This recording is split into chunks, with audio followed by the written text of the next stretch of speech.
अस्सलाम वालेकुम स्टूडेंट्स, मैं हूं फरहान यूसुफ और आप तमाम स्टूडेंट्स को इस चैनल पर, इस यूट्यूब चैनल पर वेलकम करता हूं। आज की वीडियो का जो मेन मुद्दा यानी कि जो मेन फोकस पॉइंट है वो क्या है कि भाई आप लोग शायद जानते हैं कि पिछले दिनों एक कॉन्फ्रेंस, एक मीटिंग जो थी वो हुई थी, ठीक है, जिसमें कि वज़ीर तालीम यानी जो फेडरल गवर्नमेंट के वज़ीर तालीम है शफकत महमूद साहब, ठीक है, और बाकी जितने भी जो प्रोविजनल लेवल के जो है जो अपने मिनिस्टर ऑफ एजुकेशन हैं, ठीक है, इनकी एक मीटिंग थी जिसमें कुछ चीज़ें फाइनलाइज हुई हैं, कुछ चीज़ें जो हैं हमारे सामने आई हैं। उसमें सबसे बड़ी बात जो थी वो है जो प्रमोट करने की पॉलिसी है, ठीक है, प्रमोशन पॉलिसी जिसको हम कहते हैं, वो बहुत जो है क्लियर वे के अंदर उन्होंने बता दी है कि कौन से स्टूडेंट्स हैं, ठीक है, जिनको जो है स्पेशल एग्जाम्स देने अलाउ होगा, ठीक है, किनका स्पेशल एग्जाम होगा,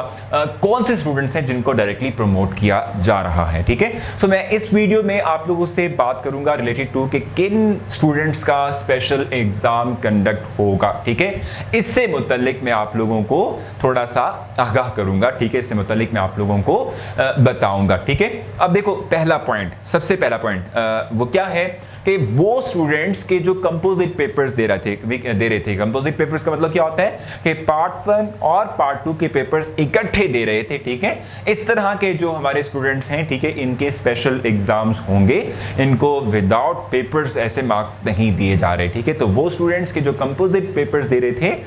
उनके लिए दोबारा से स्पेशल एग्जाम्स होंगे जिनके अंदर वो क्या करेंगे, वो अपने क्या कहते हैं पेपर्स देंगे और उसकी बेस पर जो है वो मार्क्स लेंगे, ठीक है। इसके अलावा अगर हम सेकंड पॉइंट की बात करें कि नोटिफिकेशन इस वक्त आप देख भी रहे हैं अपनी स्क्रीन पर, ठीक है। तो जो शहादतुल सानिया, शहादतुल हासा, ठीक है जी, उनके पेपर्स जिन्होंने जो है जिन स्टूडेंट्स ने एनरोल करवाया था कि जिन्होंने पेपर्स देने थे उनके लिए भी स्पेशल पेपर्स होंगे, उनको प्रमोट नहीं किया जा रहा, ठीक है। इस तरीके से बहुत से स्टूडेंट्स ऐसे होते हैं, जैसे लेट्स सपोज एफएससी की हम बात कर लेते हैं, प्री इंजीनियरिंग के स्टूडेंट्स की बात कर लेते हैं, प्री मेडिकल की बात कर लेते हैं। मोस्टली ऐसा होता है प्री मेडिकल के स्टूडेंट्स जो हैं क्योंकि उनमें बायोलॉजी होती है इंस्टेड ऑफ मैथमेटिक्स, ठीक है। तो अगर उनका मेडिकल में नहीं होता तो वो चाहते हैं कि भी एक चांस इंजीनियरिंग का भी उनको अवेल करना, मतलब करने के लिए मिल जाए, तो वो एडिशनल मैथ दे देते हैं, ठीक है। सो एडिशनल पेपर जिन्होंने दिए हुए उनका भी स्पेशल जो है वो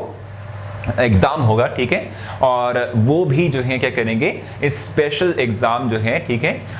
इसके अंदर पेपर्स अपने देंगे, ठीक है। इसके अलावा अगर हम बात करें तो वो कौन से स्टूडेंट्स हैं जो स्पेशल एग्जाम देंगे,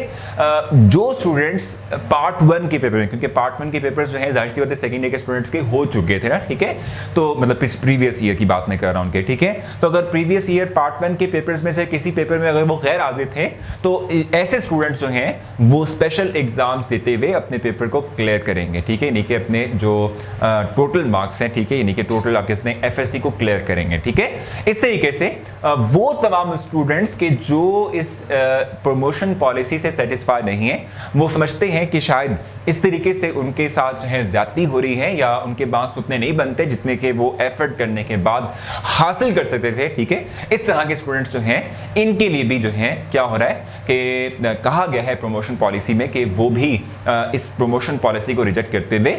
वो स्पेशल जो है एग्जाम्स के अंदर अपने पेपर्स को दे सकते हैं और एक्चुअल पेपर देने के बाद अपने मार्क्स जो हैं वो गेट कर सकते हैं, ठीक है। सो ये बेसिक तौर पे हमारे पास कुछ वो पॉइंट्स थे जो मैंने आपसे डिस्कस करना थे कि वो कौन से स्टूडेंट्स हैं जिनके लिए स्पेशल जो है एग्जाम्स होंगे, ठीक है। और अगली वीडियो में मैं आपको बताऊंगा कि कौन से स्टूडेंट्स हैं जो कि डायरेक्टली तौर पे प्रमोट हो चुके हैं, जिनको कोई स्पेशल एग्जाम देने की जरूरत नहीं है और वो पास हो चुके हैं, अब मतलब प्रमोट हो चुके हैं। Thank you so much.